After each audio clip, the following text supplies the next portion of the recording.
I've always been pretty friendly, mainly because growing up in Monticello, I already knew everyone. Like, I was raised in primary with all these kids. So making friends was never really something that I had to do. And so when I went to college for a year before my mission, it was like, how do I do this? How do I make friends? How do I make connections? And I've always been really weird in big groups of people. I'm pretty good one-on-one because I feel like, I don't know, there's just less distraction going on, less things to worry about. And so I feel like now, though, I can better appreciate when, for example, when I had my homecoming, I was really nervous to have all these people there to listen to me, but I felt like I was a lot better at going around and talking to people and thanking them for coming, and just talking people randomly on the street, or at people that my cashier when I check out, you know, my groceries, like things like that. I definitely feel like I'm better at getting to know people and for making friends,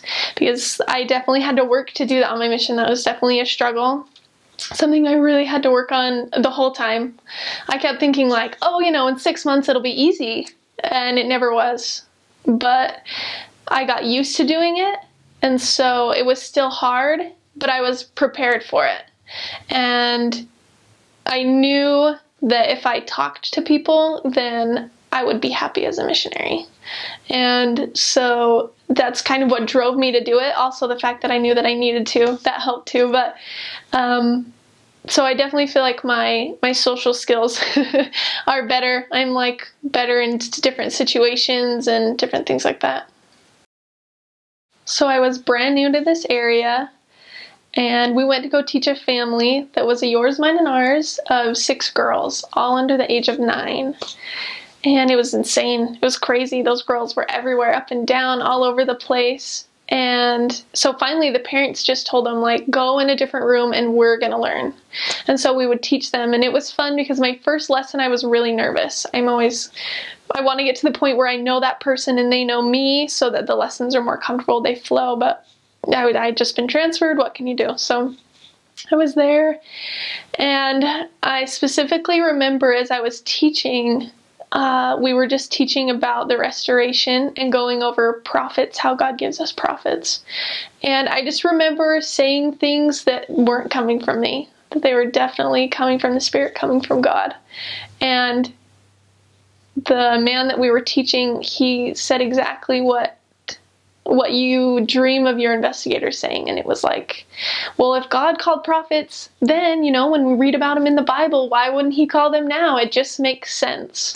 And so that was really exciting, and to see that even though I didn't know these people, that the lesson could still go smoothly, that the Spirit could still work through me, even though we didn't have that relationship quite yet.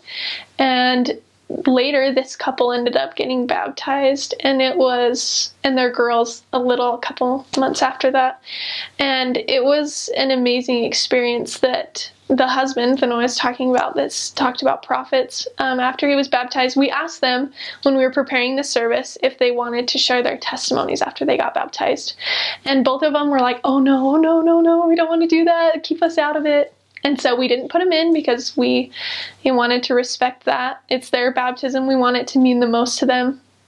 And so by impromptu, after they got baptized and they came back out, the husband stood up and bore his testimony about the Book of Mormon, and how he knows that if you ask God to help you understand the scriptures, that you'll be able to. And everyone walked away feeling very spiritually uplifted. His testimony was just amazing. He truly understood what it was about. And it was cool to see a couple months later he was able to baptize 3 of his daughters. And that family has since been sealed in the temple. So it's been really rewarding. Another lesson I think I learned was that you just need to do what you know you're supposed to and not worry about anything else. So the very beginning of my mission, we were having a really hard time finding people to teach. And so this was the area I had my first birthday in, where I didn't go so well. So we were just really trying hard to find people to teach. And it was amazing because it wasn't even us that did it, but there were some members that ran into someone at the perfect time.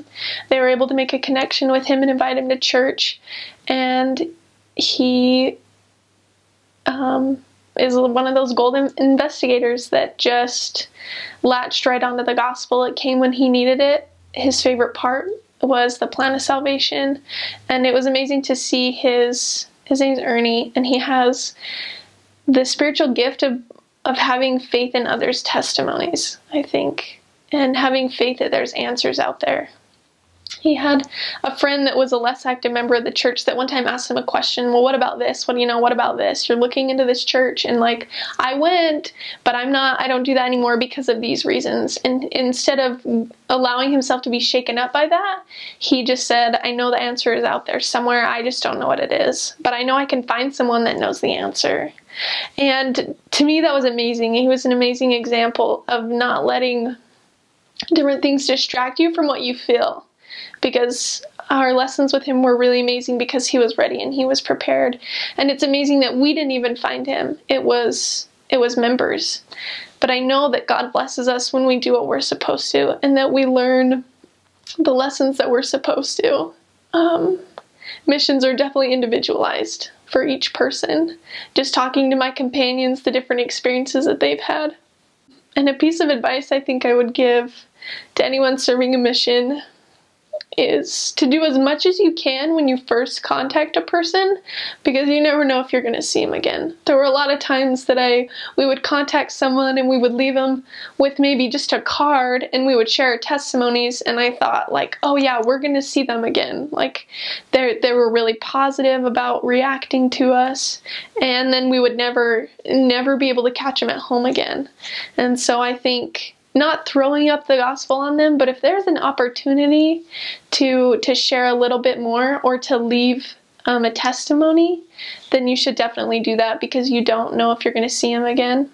My go-to was always, when in doubt, testify. So when you're first out, or even later when you're teaching lessons, if you don't know what to say, you can always bear your testimony of what you know is true. And I think one of the most powerful things I did was maybe like once every 6 months, and maybe it's probably different for everyone, I would ask God if the Book of Mormon was true. And he would always come through and always tell me that it was. And so I always had this renewed testimony of the Book of Mormon that I was able to look back on, that I could testify of, that it wasn't something that happened a year ago. It wasn't something that happened, when I was 15 or at the beginning of my mission, that it could be a more recent testimony that I could share.